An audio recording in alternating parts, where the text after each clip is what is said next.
Evangelho segundo escreveu Marcos, capítulo de número 6, versículo 1, diz assim: Tendo Jesus partido dali, foi para a sua terra, e os seus discípulos o acompanharam. Chegando o sábado, passou a ensinar na sinagoga, e muitos ouvindo-o se maravilharam, dizendo: De onde vem a este estas coisas? Que sabedoria é esta que foi-lhe dada? E como se fazem tais maravilhas por suas mãos? Não é este o carpinteiro, filho de Maria, irmão de Tiago, José, Judas e Simão? E não vivem aqui entre nós suas irmãs? E escandalizavam-se nele. Jesus, porém, lhes disse: Não há profeta sem honra, senão na sua terra, entre os seus parentes e na sua casa. Não pôde fazer ali nenhum milagre, senão curar uns poucos enfermos, impondo-lhes as mãos. Admirou-se da incredulidade deles. Contudo, percorria as aldeias circunvizinhas a ensinar. Até aqui, você pode baixar sua fronte, vamos orar novamente. Pai, talvez em algum momento da sua vida, talvez em algum momento da sua trajetória aí com Deus, da sua vida cristã, você já tenha feito ou pensado na seguinte pergunta: por que não acontecem hoje tantos milagres quanto aconteciam antigamente? Essa é uma pergunta que me foi feita por um jovem em um dos cursos de consolidação, de discipulado, de preparação para o batismo que a gente fez aí alguns tempos atrás. Por que não se realizam tantos milagres quanto se realizavam antigamente? Por que hoje nós não vemos muitos sinais e manifestações, como por exemplo nós encontramos acontecendo no Antigo Testamento, no Novo Testamento? Por que a igreja do nosso tempo, por que a igreja da nossa geração vive uma certa escassez de milagres? Por que muitas vezes nas nossas próprias vidas particulares, pessoais, por que no nosso tempo, nos nossos encontros, os milagres não acontecem mais com tanta frequência quanto aconteciam lá atrás? Essa pergunta muitas vezes acontece e ela é comum e extremamente natural, não tem problema algum com isso. E é claro que se nós formos fazer uma avaliação bem sincera das nossas vidas, você há de concordar comigo que nós vamos perceber que sim, Deus tem feito muitos milagres entre nós, muitos milagres entre nós. Deus tem feito muitas maravilhas na minha vida, na sua vida, na nossa comunidade. Deus tem abençoado nossos corações, tem nos dado de inúmeras maneiras, muitos milagres da parte de Deus. Eu penso que às vezes mais difícil é tocar num coração de um homem, de uma mulher, um coração que está ali endurecido, do que fazer um cego ver. Eu penso que é muito mais complicado e satisfatório haver a comunhão numa casa onde antes havia desunião, do que, por exemplo, fazer um coxo andar, fazer um surdo ouvir, naquela transformação de coração, que a gente vê acontecendo nos nossos dias o tempo todo. Então sim, Deus tem feito milagres na nossa vida, Deus tem abençoado, e glória a Deus por isso. Ele faz na nossa casa, Ele faz no nosso trabalho, Deus tem abençoado nosso trabalho, Deus tem abençoado nossa profissão, Deus tem abençoado nossos filhos, Deus tem nos dado inúmeros livramentos, Deus tem feito coisas que muitas vezes nós nem reconhecemos que Ele está fazendo. Nós temos muitas notícias, muitos testemunhos de tudo aquilo que Deus faz e está fazendo, e essa é uma avaliação sincera quando nós olhamos para a nossa vida. Basta você olhar a sua vida como era lá atrás e a sua vida como está hoje. Só que, embora isso seja verdade, mesmo assim, às vezes nós nos sentimos, não é verdade? Mesmo que nós sabemos, pela fé, pelo conhecimento que temos de Deus, pelo conhecimento que temos da palavra de Deus, nós sabemos tudo aquilo que Deus pode fazer, dá a sensação de que parece que pouca coisa está acontecendo. E aí quando a gente se pergunta sobre o porquê que os milagres não acontecem como nós gostaríamos que eles acontecessem, ou como nós sabemos que Deus é capaz de fazer com que eles aconteçam, a reflexão que vem no meu coração logo em seguida é o seguinte: será que nós temos crido em Deus para a realização desses milagres? Será que quando nós oramos a Deus, nós realmente oramos crendo que Deus pode fazer aquilo que nós estamos pedindo que Ele faça? Será que nós temos crido exatamente no Deus que faz o impossível, ou nós limitamos a ação de Deus àquilo que nos limita? Esse texto que nós lemos é um dos primeiros textos que vem na minha mente quando essas perguntas acontecem. Porque aqui nesse texto, se você prestou atenção, a Bíblia diz que Jesus foi para uma cidade e não pôde fazer ali muitos milagres por causa do quê? Da incredulidade daquele povo. E é muito interessante notar nesse texto, e eu quero que você deixe a sua Bíblia aberta, que nós vamos ler novamente esse texto aí, que especialmente o lugar, né, que ele está ali colocado no Evangelho de Marcos, esse texto está colocado ali de forma proposital. Por quê? Se você já leu o Evangelho de Marcos inteiro, numa sentada principalmente, sentou para ler o Evangelho de Marcos do capítulo 1 até o final, você já deve ter percebido que no final do capítulo 4, especificamente no versículo 35, onde fala que Jesus acalma uma tempestade, Evangelho de Marcos, capítulo 4, a partir do versículo 35, e todo o capítulo 5, nós vamos ver uma explosão de milagres. Jesus está fazendo o tempo todo, Deus está curando. É por isso que o Evangelho de Marcos é chamado de o Evangelho da ação, que mostra o tempo todo Jesus realizando, curando. E do final do capítulo 4 e do capítulo 5, a gente vê essa explosão de milagres.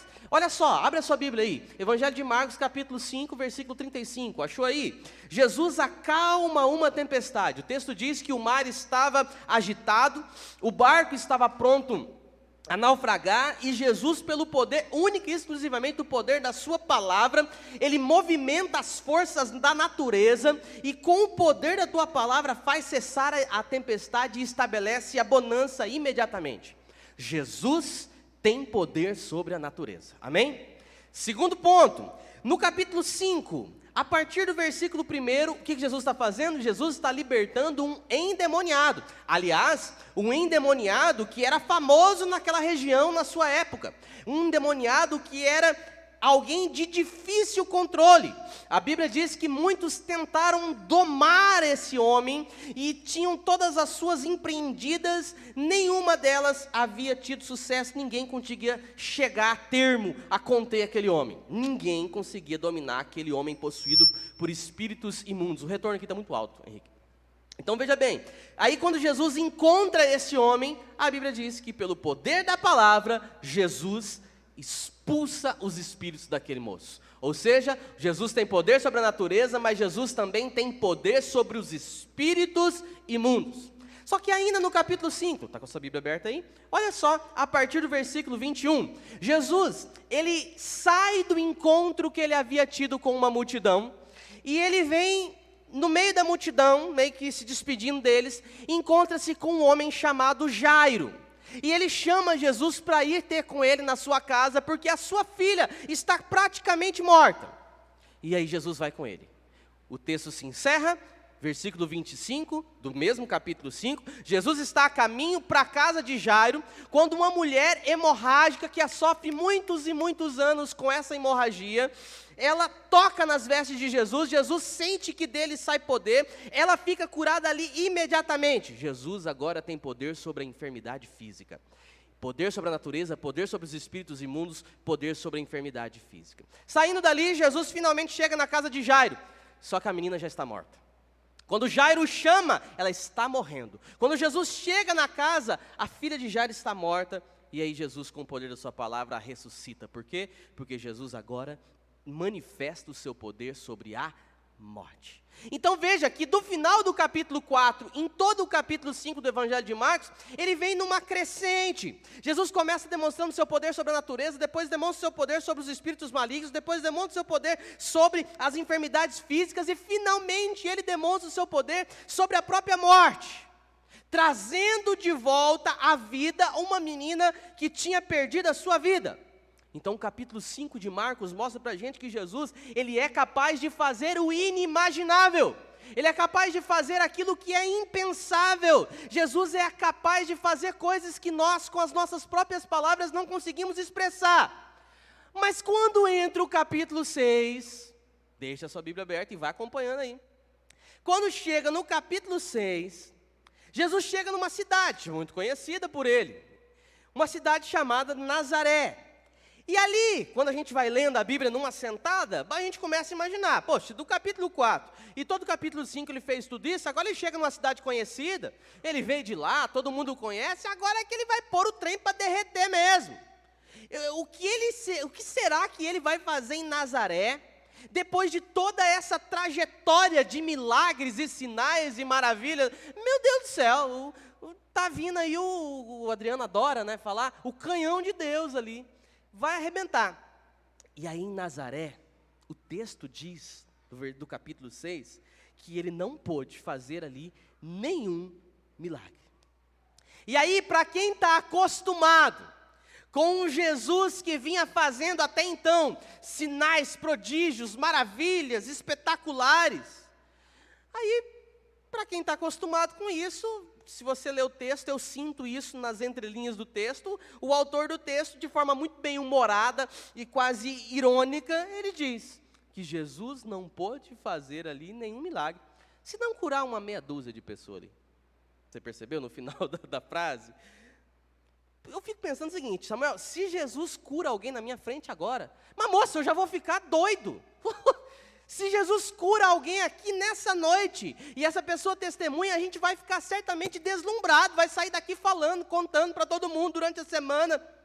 Mas para quem vem acompanhando o ministério de Jesus naqueles dias, tudo que ele está sendo capaz de fazer e demonstrar, quando ele chega em Nazaré, essa pessoa imagina que ele vai romper com todos os limites do possível, mas aí Jesus não faz nenhum milagre.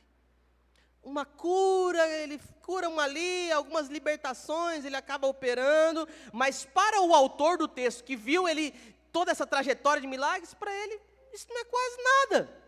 Ele não pôde fazer ali nenhum milagre, senão uma bobeirazinha ali qualquer, curou alguém ali e tal, estendeu as mãos num leproso, o leproso ficou limpo, alguém que estava enfermo ali ficou bem, mas pouca coisa.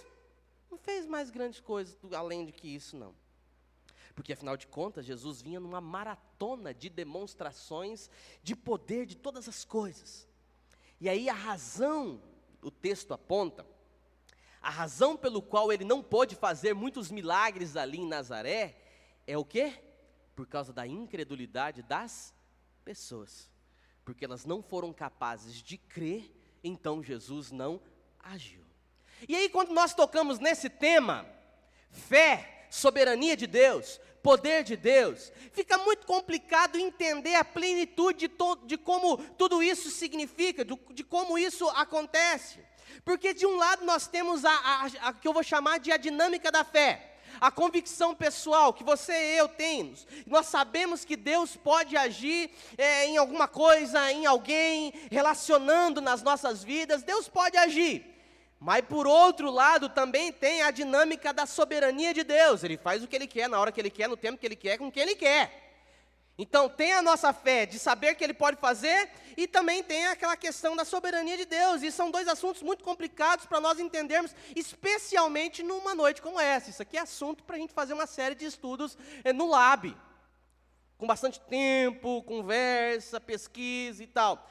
Mas, independente de tudo aquilo que nós sabemos, declaramos, entendemos sobre a soberania de Deus, hoje eu quero falar com você um pouquinho sobre essa fé.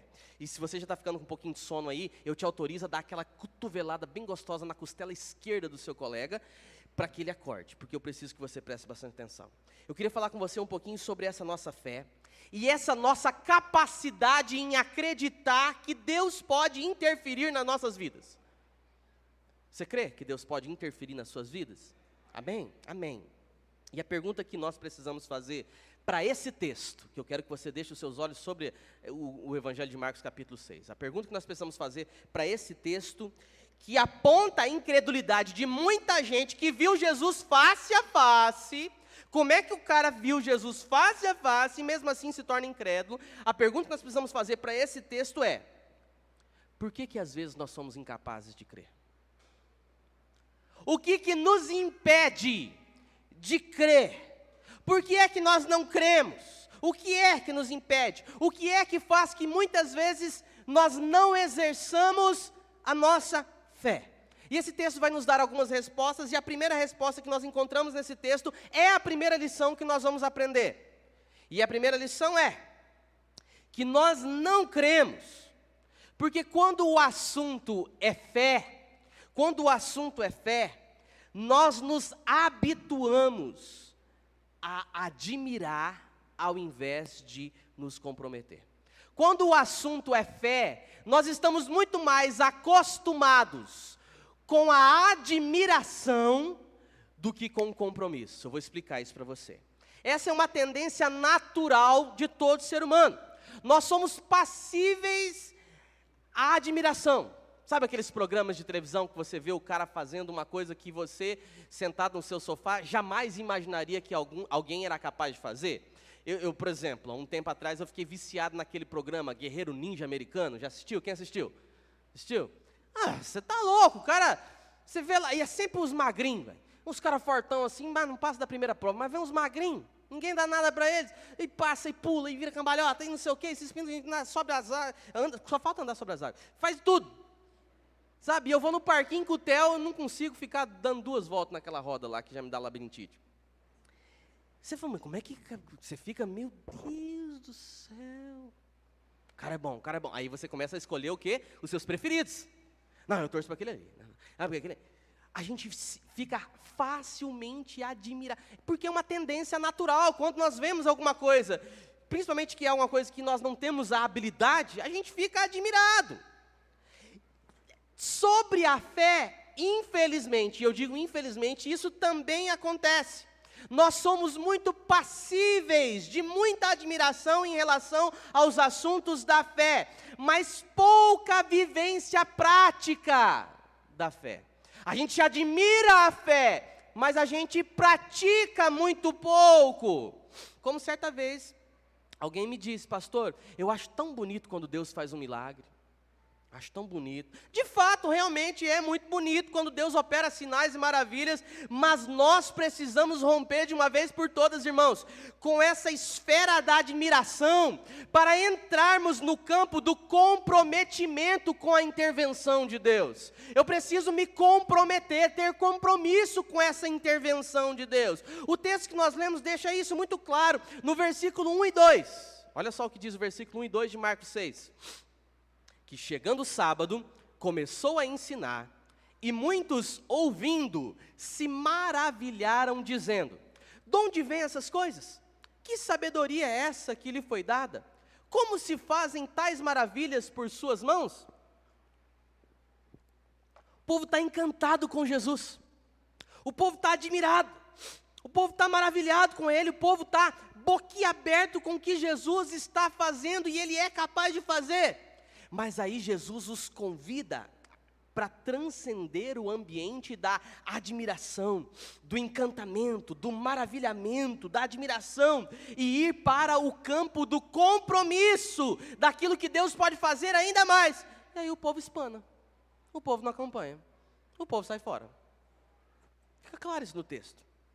E às vezes eu sinto que essa é uma das razões pelas quais muito do que Deus quer fazer nas nossas vidas não acontece diante dos nossos olhos. A razão é essa, porque nós achamos tudo muito bonito, maravilhoso, lindo. Nós gostamos de bons cultos, nós adoramos que o ministério de música esteja bem ensaiado, alinhado, que o som ambiente esteja gostoso, que a iluminação esteja adequada. A gente gosta da beleza da igreja como uma instituição, a gente gosta até do cerimonial. Nós gostamos de ouvir uma boa palavra, gostamos de ouvir um bom pregador, gostamos de ouvir uma boa mensagem. A gente gosta de uma peça de teatro, por exemplo, uma peça de teatro evangelística, como o Giovanni se ministrou para a gente o ano passado. A gente adora isso. Nós gostamos da participação das crianças, o envolvimento dos teens, a participação dos jovens. A gente gosta do pequeno grupo, a gente gosta de tudo isso. A gente admira a organização interna da igreja, que tudo isso é muito importante. Mas de repente nós ficamos tão tranquilos nesse ambiente de maravilha, nesse ambiente de admiração, nesse ambiente de olhar, que esquecemos que independentemente de todas essas coisas, Deus continua nos chamando para um compromisso com Ele. independente de todas essas coisas que são boas, Deus continua nos chamando a ter um compromisso com Ele, a termos um compromisso com a vida, a termos um compromisso com a santidade, a termos um compromisso com o amor. Quem tem compromisso com o amor, faz muita coisa que não está muito afim de fazer, porque em nome do amor.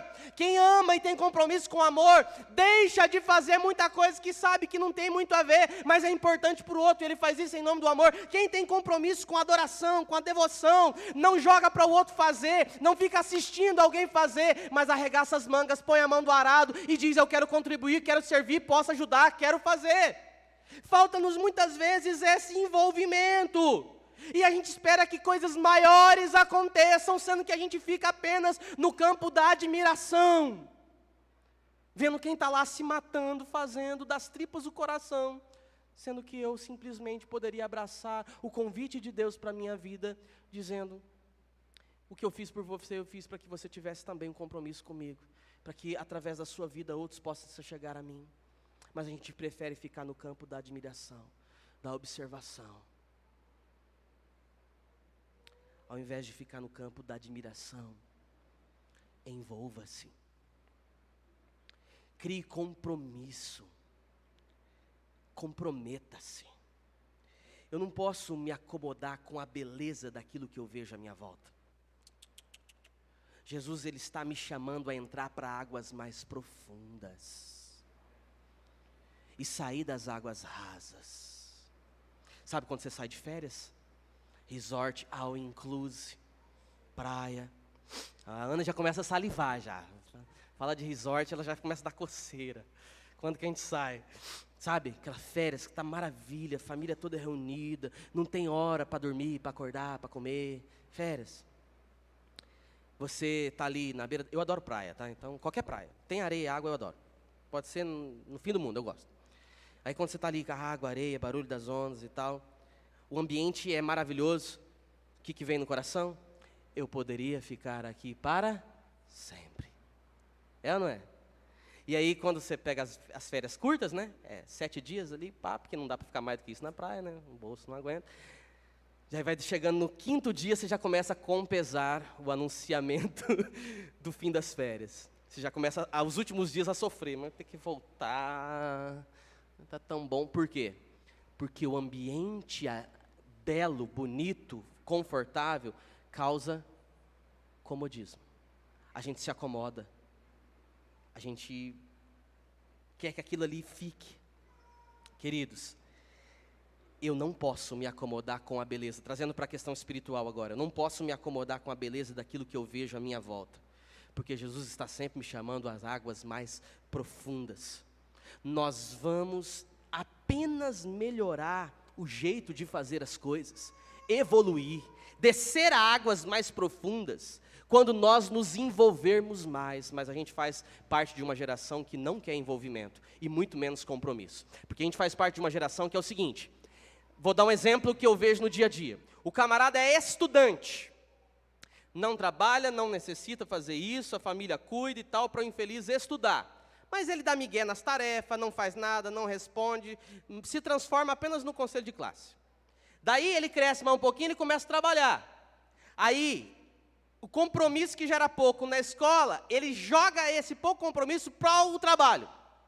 Não, agora eu estou trabalhando. Então, tipo, por que você não fez a tarefa? Não deu tempo, eu cheguei tarde do serviço e tal. Aí esse camarada cresce mais um pouquinho, ele sai da escola, e aí ele começa a trabalhar um pouco mais, estudar um pouco mais, ele vai escolhendo aquilo com que ele vai ter compromisso e aquilo com que ele não vai ter. Aí você imagina se na vida adulta a gente continua fazendo isso? Bom, chegou um momento da nossa história que a gente era filho. Agora a gente é filho, mas também é marido. Eu não posso, porque eu me casei, esquecer que eu tenho uma mãe e um pai. Eu sou filho, mas eu sou marido. Aí vem o meu filho, nasce o Theo. Eu sou filho, eu sou marido, mas eu sou pai. Então agora eu vou focar no meu filho, porque eu sou pai, e abandono a minha esposa? Não dá. A gente assume novos compromissos, e para assumir novos compromissos, a gente muda o nível de comprometimento. Se intensifica o nível de comprometimento. Não é porque eu abracei algo que eu vou largar o resto. E no mundo espiritual funciona exatamente isso. O problema é que no mundo espiritual nós jogamos ele sempre para depois. A gente inverte o texto bíblico. Jesus diz, buscar o reino de Deus e a sua justiça, e todas as demais coisas vos serão acrescentadas. A gente busca todas as demais coisas, esperando que o reino de Deus seja acrescentado no pacote. E a gente se encanta apenas nesse campo da admiração, da observação. Nós vamos crer que Deus faz maravilhas, e nós vamos ver essas maravilhas quando nós finalmente assumimos um compromisso diante disso. De saber que Deus agiu na história através dos santos profetas, mas hoje Ele decide agir na história através da igreja. E você é a igreja. Ele quer agir em você, para que através de você, sinais e maravilhas aconteçam, mas Ele não te obriga a fazer nada. Nós precisamos sair do campo da admiração e mergulhar no campo do compromisso. Um texto clássico que ilustra isso, essa discrepância entre a fé que admira e a fé que se compromete, é o texto dos 10 leprosos que procuraram Jesus. Os 10 foram correndo atrás de Jesus. Quantos deles foram curados? Os 10. Quantos dos 10 que foram curados que voltaram para dar glória a Deus? 1. E os outros 9? Os outros 9 ficaram tão entusiasmados com a cura que esqueceram do doador da cura.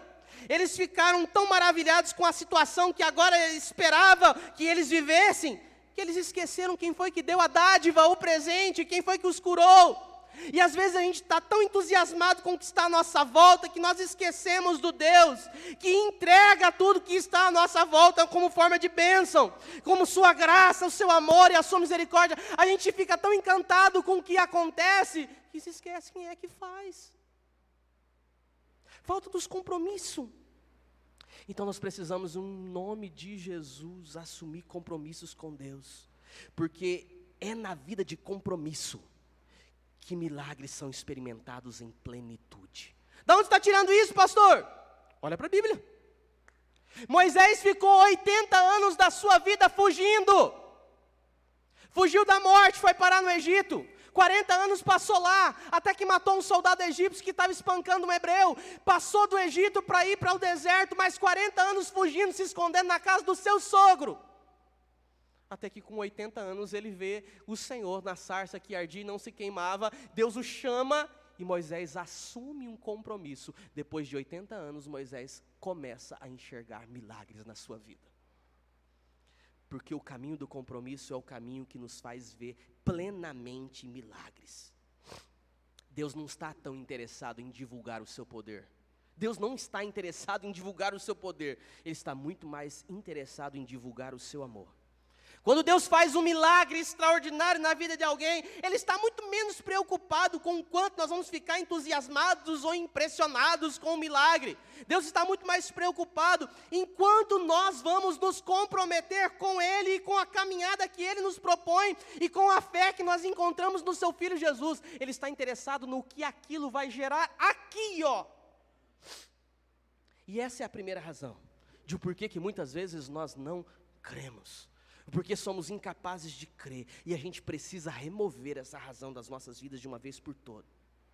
Que tudo é muito lindo e maravilhoso, isso eu não tenho dúvidas, irmãos, não tenho dúvidas. Mas nós não somos chamados para a admiração, nós somos chamados para o compromisso, para o comprometimento, para a glória de Deus. Amém ou não amém? Segundo, às vezes nós não cremos, porque quando o assunto é fé, nós valorizamos muito mais aquilo que nós não temos do que aquilo que nós temos. Quando o assunto é fé, nós valorizamos muito mais aquilo que nós não temos e desvalorizamos aquilo que Deus já está fazendo em nosso meio. Marcos 6, está com a sua Bíblia aberta aí? Vá comigo no versículo 4. O texto diz que quando Jesus percebeu a maneira com que eles estavam se escandalizando, Jesus disse, versículo 4, não há profeta sem honra, senão na sua terra, entre os seus parentes e na sua casa. Irmãos, isso é muito verdade, porque muitas vezes nós valorizamos aquilo que nós não temos, e aquilo que é nosso, aquilo que Deus já nos deu, aquilo que Deus já fez, nós nem estamos aí, damos pouco valor quando damos. O profeta tem honra em todo lugar, menos na sua casa. A gente usa um ditado popular para falar sobre isso, né? A gente diz que santo de casa não faz milagre. A Bíblia diz que o profeta não tem honra na sua casa. Por quê? Porque às vezes nós estamos tão familiarizados, às vezes nós estamos tão acostumados com aquilo que nós já temos, com aquilo que Deus já nos deu, que a gente começa a achar que essas coisas já não são assim tão importantes, elas meio que perderam o seu valor, exatamente porque elas não trazem mais o nível de alegria e contentamento que um dia lá atrás ele gerou e trazia antes. A gente já se acostumou. Lembra quando você queria trocar o sofá da sua casa? Parcelou, carnê das Casas Bahia e tal. Sentou a primeira vez no sofá, lembra? Ô, louco, isso aqui é sofá. Você tá doido. Não, vou dormir na cama mais não, vou dormir no sofá. Um ano depois, você olha pro sofá, nossa, sofá duro, viu? Dor nas costas, deve ser aquele sofá. Mas os boletos tá ali ainda, você não terminou. O que aconteceu com o sofá que era tão bom? Perdeu o encanto. Você já se acostumou com ele. Isso se você foi tomar um café na casa do fulano e o sofá dele era top. Aí você olha pro teu e fala, mas é um Zé mesmo, viu? Sofazinho ruim, viu? Isso geralmente acontece. Ou porque nós achamos que essas coisas não vai mais trazer a alegria que nós achávamos que ela traria. Tipo quando você troca de carro, quando você consegue passar naquela faculdade que você queria, você consegue entrar naquela empresa que você queria, você jogou um nível de expectativa tão alto antes daquilo acontecer, que quando acontece, não supre, não chega até lá. Mas eu quero dizer para você, em nome de Jesus, trazendo para o âmbito espiritual da nossa fé agora, nós já temos tudo aquilo que nós precisamos para ver as maravilhas de Deus na nossa vida. Nós já temos tudo o que precisamos para ver com os nossos olhos tudo aquilo que Deus quer e vai fazer na nossa vida. Pessoas vão ser usadas na sua vida, e essa pessoa pode estar exatamente aí agora do seu lado, gente que você nem imagina, que você não esteja esperando absolutamente nada dela, Deus vai levantá-la como uma bênção na sua vida, pessoas que você ama, pessoas que você admira, pessoas que estão no seu convívio, de quem você nem imagina que virá alguma coisa, vai ser uma bênção na sua vida, porque nós já temos tudo o que precisamos para ver essas maravilhas acontecer na nossa vida. Há um tempo atrás eu pregava aqui na igreja e eu falava dessa capacidade que Deus tem de usar aquilo que é improvável para nos abençoar. Deus é fera, Deus é fera. Ele usa aquilo que é improvável, tira de onde nós nem imaginamos para nos abençoar. E eu falava sobre isso, e eu citei um exemplo de como Deus age na nossa vida, principalmente quando Ele usa as crianças. E aí eu citei um exemplo aqui do papai e da mamãe, que eles estavam deitados, descansando, eles estavam meio brigados, tinham discutido, estavam muito distantes um do outro, e aí de repente o pai e a mãe estão lá deitados, de bunda um para o outro, né, meio bicudo um com o outro, vem um filhinho de 2, 3, 4 anos, deita no meio deles, pega a cabeça do papai, vira para o lado da mamãe, pega a cabeça da mamãe, vira para o lado do papai e diz, beija. Beija. O papai fica com aquela risadinha, menino, para com isso. A mamãe fala, filhinho, agora não. O filho diz, beija, mamãe. Beija. Não, agora não é a hora. Na boca, mamãe. Beija na boca do papai. O papai, filho, para, papai não quer essa brincadeira agora não é hora para ir, a gente está cansado. A mamãe fala, filho, sai daqui, deita para lá. E o menino, beija. Beija, mamãe. Papai, na boca da mamãe. E aí sai confusão, o menino apanha.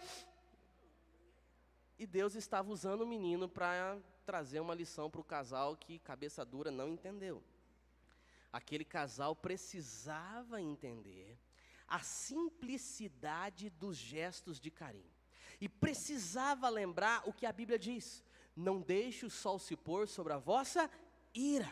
Aquele casal precisava entender que as coisas quando estão fora de ordem precisam se resolver e que no casamento o diálogo é a solução para muita coisa. Mas eles não entenderam que Deus estava usando o menino. Deus estava usando o menino para dizer isso para aquele casal, que não importa quão grandes sejam as discussões, o beijo de amor verdadeiro, e pareceu muito um filme da Disney agora, mas o beijo de amor verdadeiro pode demonstrar que eu posso até não estar concordando com você, posso até não estar satisfeito com a sua atitude aqui agora, mas você é minha parceira, você é meu parceiro, e eu vou contigo até o fim. E aí, quando eu terminei essa mensagem, no final do culto, veio um casal de visitantes. Eles estavam vindo na igreja já há algum tempo. E eles vieram me procurar com um filho no colo. E eu já me preparei. Menininho no colo. E aí, a mãe disse, pastor, eu quero que o senhor ore por nós, porque nós precisamos pedir perdão. E eu disse, por quê? Olha, porque essa foi a primeira vez que nós conseguimos enxergar no culto de hoje que o nosso filho é instrumento de Deus para a nossa vida. Mas ele é instrumento de Deus por quê? Eu perguntei. Porque ele faz exatamente aquilo que o Senhor disse, mas não só isso. Todas as vezes que nós estamos brigados, ele percebe que nós estamos tristes um com o outro, e ele nos chama e ora conosco. Eu falei, como que ele faz? Ele pega a minha mão, a mão do meu marido, ele coloca uma mão em cima do outro, e ele ora dizendo, papai do céu, fala no coração do papai e no coração da mamãe. E pastor, a gente não consegue mais fingir de que não é conosco. Porque por muito tempo a gente achava, ele está brincando, não sei o quê. E hoje ficou nítido para a gente que Deus usa o nosso filho pequeno, acho que ele tem 4 anos, se não me engano, tinha 4 anos, para orar por nós quando nós estamos brigados. E a gente finge que não é com a gente. Às vezes a gente fica pensando, não, o pastor é que tem que orar por nós, a irmãzinha do círculo de oração lá de tal lugar é que tem que orar por nós, e às vezes é Deus usando o teu filho para falar com você, infeliz, e você acha que é brincadeira de criança. Às vezes Deus está falando com você através de uma canção, Deus está falando com você através de uma mensagem, Deus está falando com você através de uma tarde, num bate-papo, num café descontraído, e você acha que é simplesmente mera coincidência. Não é. Um pastor amigo meu uma vez me contou, a época a filha dele tinha 5 anos. Eu olho para a Rebeca, do Diego e da Fernanda, eu lembro dessa menininha. Ela tinha 5 anos, e um dia ela chegou no quarto toda feliz, disse, papai, eu estou pronta para ir para a igreja. Aí ele disse, filho, o papai hoje eu acho que não vai conseguir ir na igreja, porque o papai está vomitando muito, está muito enjoado, a barriga do papai não está legal, o papai está doente, eu acho que hoje eu não vou conseguir ir na igreja. A menina regalou o olho e saiu, passou uns minutos, ela voltou com uma tigela de óleo de cozinha. E aí, ela pôs a mãozinha dentro do óleo, colocou na barriga do pai, ela achou que era pouco ainda, pegou o óleo e virou na barriga do pai. Virou a travessa de óleo na barriga dele, e o pai assustou, e ela colocou a mãozinha na barriga do pai e disse, em nome de Jesus, sara a barriguinha. Pegou a travessinha, deixou o lambuzeiro ali, partiu. O pastor disse, Rafa, eu fiquei bom na hora.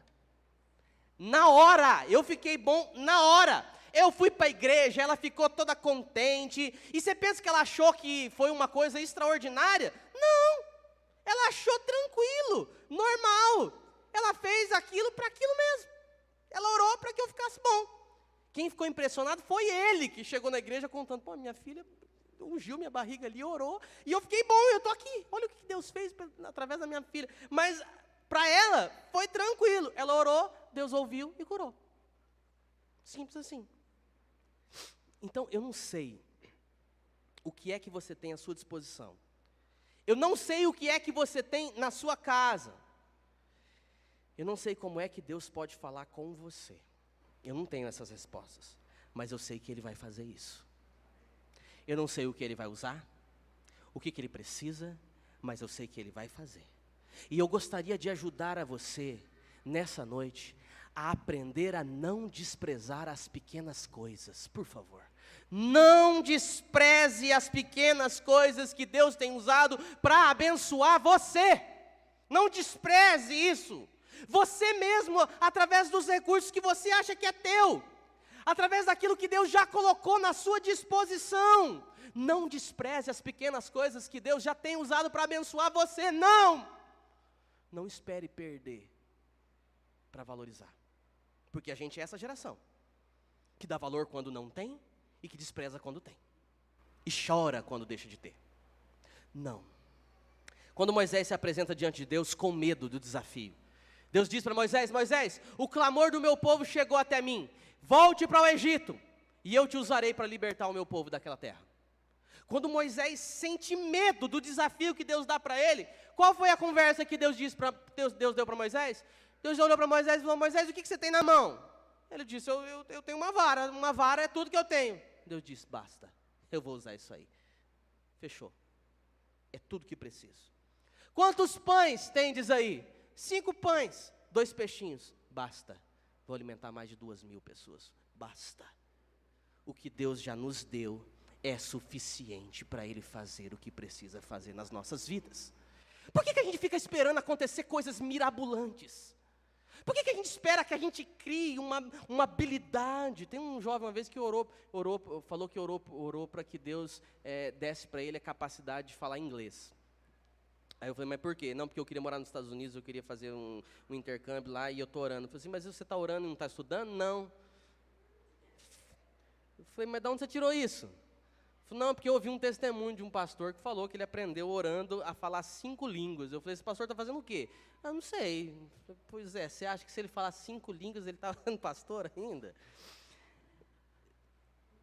Eu falei: cara, você não se matricula numa escola de inglês, não. Você fica esperando Deus fazer. Aí eu falei: mas vem cá, eu olho para você, fulano, eu vejo tanto talento, você sabe fazer isso. Por que você não faz?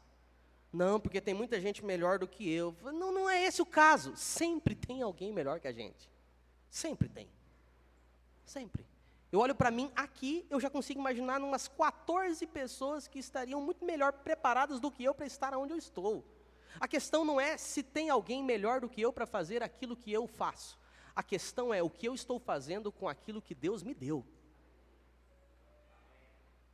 Esta é a questão. Use aquilo que Deus já te deu. Deus vai nos dar mais? Vai, louvado seja Deus por isso, mas use aquilo que Ele já te deu, use aquilo que Ele já te deu para a honra e glória dEle, use aquilo que Ele já te deu, os seus dons, os seus talentos. Gente que há anos atrás servia, contribuía, ajudava, tocava, cantava, e agora não quer fazer mais porque teve uma frustração, teve não sei o quê, nasceu fulano, cicrano, teve outros compromissos, mas a Bíblia continua dizendo: buscar o reino de Deus, a sua justiça, as demais coisas serão acrescentadas. Mas eu busco a Deus de outras coisas, sim. Mas usa aquilo que Ele já te deu. Se comprometa, assume nova postura, porque aí você viverá plenamente o extraordinário milagre do Senhor na sua vida. Use aquilo que Ele já te deu. Não dê mais desculpas, não fuja. Use as pequenas coisas que Ele já te deu. E aí o seu ministério não vai ser mais desprezível. A sua vida com Deus não vai ser mais descartável, a sua história, a sua experiência, tudo isso vai ter um novo valor. E não importa quanto tempo você tem na igreja, isso não tem nada a ver com tempo de casa, isso tem a ver com comprometimento e saber: Senhor, eu não acho que eu sou capaz, mas aquilo que o Senhor me deu, aquilo que o Senhor colocou na minha mão, eu quero usar para Ti. De onde você está tirando isso, pastor? Da Bíblia. Da Bíblia. Deus usava o tempo todo gente ocupada. Gideão estava lá o quê? Debulhando trigo no lagar, trabalhando. É você que eu quero. É você. Ruth estava lá, gente, pegando milho na beira do caminho. Esther, Daniel, escravo. Deus usa pessoas improváveis para fazer coisas extraordinárias. O rapaz estava voltando do campo e foi dada a ele a missão de carregar a cruz de Cristo. O que você está esperando acontecer na sua vida? Deus já te deu o necessário para você ser uma bênção, então seja, faça. E por último, eu estou encerrando. Às vezes nós não cremos, porque quando o assunto é fé, nós navegamos somente na superficialidade. Isso é muito triste, muito triste. Veja o versículo 5. Não pôde fazer ali nenhum milagre, senão curar uns poucos enfermos, impondo-lhes as mãos. Admirou-se da incredulidade deles. Na perspectiva de quem está escrevendo esse texto, uns poucos milagres significa, pelo tanto que eu vi Jesus ser capaz de fazer, o que ele fez foi pouco. Pelo tanto de histórias e acontecimentos que nos últimos dias eu vi Jesus fazendo, quando ele chegou em Nazaré e curou ali alguns poucos ali, para mim foi muito pouco. Na perspectiva de quem está escrevendo o texto, a expectativa é que em Nazaré ele fizesse muito mais. Ele curou algumas coisas ali e na perspectiva do autor foi muito pouco. Mas na perspectiva de quem estava em Nazaré, como objeto daquela intervenção de Jesus, talvez aqueles poucos milagres que Jesus tenha feito tenha sido suficiente. Talvez aqueles poucos milagres tenham sido mais e maior do que suficiente. Porque eles não tinham a dimensão exata de até onde Jesus poderia chegar com a ação poderosa do seu Espírito. Mas sabe o que é triste? É que quando nós levamos isso para a nossa vida, quando o assunto é fé, nós navegamos, infelizmente, e nos contentamos com águas superficiais. Na empresa você quer ser o melhor funcionário. Você está concorrendo para aquela vaga do concurso, você estuda. Mas quando o assunto é fé, não dá tempo. Está cansado. Estou com dor. Não posso. Tem quem faça. A gente se contenta a ficar sempre no nível raso. E daí quando Deus vai e faz um milagre na nossa vida, e quando Ele usa a nossa vida, a gente se baseia, a nossa história de fé inteira naquilo ali, e passa os próximos 25 anos contando aquela mesma coisa. E contente e feliz, por quê? Porque eu sou da igreja, conheço todo mundo, tal, tem uma oportunidadezinha ali, tal, tudo tá bom. Por que é assim? Por quê? A gente se contenta com águas rasas. Por quê? Ouça a voz de Deus para o teu coração nessa noite. Saia da superficialidade espiritual. Porque o que Deus tem para nós é muito maior. Muito maior. No mesmo ambiente, no mesmo culto, na mesma comunidade de fé. Tem gente que está há 40 anos naquele mesmo nível raso. E tem gente que chegou ontem, que está nadando de braçado, encantado com tudo que Deus está fazendo. E Deus está levantando ele para ser uma bênção naquele trabalho, na família, dentro de casa, os filhos, a mãe, a esposa, todo mundo já percebeu que tem um negócio acontecendo na vida dele. E a gente está há 40 anos ali, no nível raso, de boinha. E o tempo está passando. E o mundo está caminhando a passos largos para a perdição eterna. E Jesus está chegando para buscar a sua igreja. E a igreja no nível raso. Vivendo de videozinho no YouTube. De devocional feito por fulano de tal, cicrano de tal. Mas não põe a cara na palavra. Não estabelece novo compromisso de jejum, de oração. Um novo compromisso. Muitas vezes nós deixamos de crer. Porque a gente se contenta com águas superficiais. Mas nessa noite eu quero convidar você, meu irmão e minha irmã, para que nós saiamos da superficialidade e entremos em águas mais profundas. Porque a palavra de Deus tem riquezas que nós sequer conhecemos. O Espírito Santo de Deus faz maravilhas que nós não desfrutamos. A igreja oportuniza ambientes de conhecimento de Deus, de ensinamento que talvez tenham ficado esquecidos lá atrás. Porque a gente está contente com águas superficiais, mas Deus te trouxe aqui nessa noite para te dizer, meu filho, eu quero que você navegue em águas mais profundas do meu Espírito. Eu quero te levar a experimentar algo em mim que você jamais experimentou. Você pode ficar de pé? Vamos orar, pelo amor de Deus, vamos orar. Vamos orar, Senhor. Nós não queremos mais superficialidade. Eu quero te dar a oportunidade para você fazer uma oração sincera. Antes de eu orar por você e com você, eu quero que você ore aí agora onde você está. Eu não sei qual estado da sua vida, mas eu quero que você saia da superfície. Porque na superfície nós desfrutamos e aproveitamos alguns poucos milagres apenas. Mas em águas profundas nós descobrimos o que é viver a plenitude do Espírito Santo. E quando o Senhor Jesus subiu aos céus, Ele disse uma missão aos seus discípulos: ide por todo mundo e pregai o Evangelho a toda criatura. batizando-os em nome do Pai, do Filho e do Espírito Santo e ensinando-os a guardar tudo aquilo que de mim vocês receberam. Jesus está dizendo: o que vocês receberam de mim, e eu quero que vocês lancem isso sobre o mundo. Os discípulos levaram isso a sério, deram as suas vidas, foram mortos por essa missão. E a palavra de Jesus chegou até nós hoje, porque lá atrás pessoas deram as suas vidas. Mas a gente está satisfeito em ficar em águas rasas. A gente está satisfeito a beber semanalmente de uma fonte. O que vai ser da próxima geração? O que vai ser a igreja dos seus filhos? O que vai ser a igreja dos seus netos? Se nós continuarmos nessas águas rasas. Eu não quero isso para a minha vida. Eu não quero isso para a nossa igreja. Eu quero que a nossa igreja experimente do Senhor coisas profundas e eternas. Eu quero que cada encontro seja um encontro marcado pela presença do Senhor, que nós não aguentemos. Eu quero, Senhor. Eu quero, Senhor. E se você quer isso junto comigo, eu convido você a orar conosco. Coloque a sua mão direita sobre o seu coração, abaixe sua fronte, use esse tempo para você falar, pedindo: Senhor, eu quero mais, eu não quero ficar em águas rasas, eu quero mais. Eu quero abraçar, ó Deus, um novo compromisso, eu quero abraçar, ó Deus, eu quero sair da admiração, e eu quero, Senhor, um compromisso contigo.